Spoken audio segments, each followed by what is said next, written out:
Manufacturing is talking about the idea that it is going to be severely affected if we get a no-deal Brexit. Do you think that finance is making its voice heard at the moment? Well, I think the government's listening to financial services and asset management in particular now more than ever before.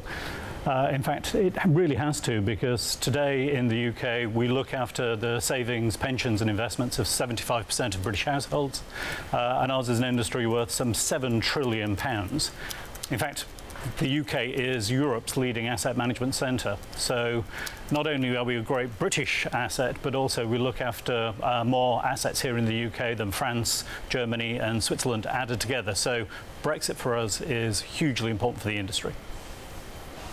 I imagine that BMW and Airbus are just the tip of the iceberg here. I mean, if there's no deal, what size of move do you expect from industrial producers in the UK out to other places?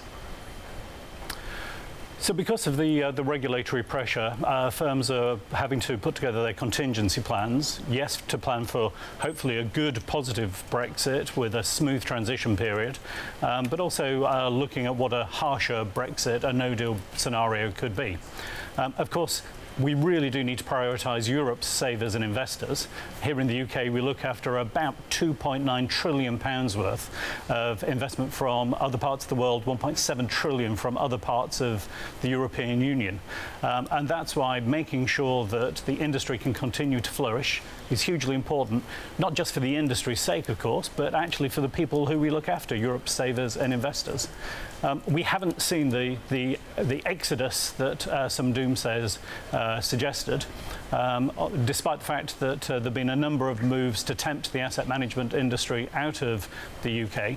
But actually, I think the troubling thing for the European Union is that if asset management was to be disturbed, if there were issues that made asset managers rethink their location strategy, it would tend to be New York or maybe Singapore, Shanghai that would do better than other European centres. And that's why, for us, making sure that we've got a thriving asset management industry for the whole of Europe is mission critical and hugely important.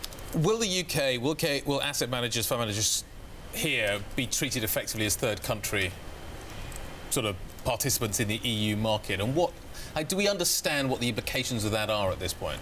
So we've done some economic modelling, some scenario planning to understand actually the implication of different types of Brexit.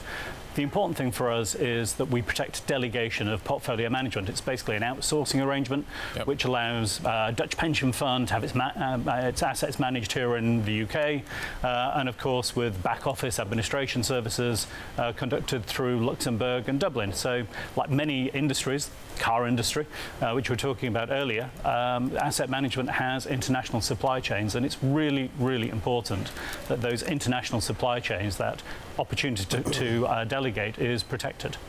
And we've been talking to Europe's regulators about this, making sure that, yes, we can get delegation protected, but it can be built on a solid foundation of regulatory cooperation agreements between the UK and other European member states.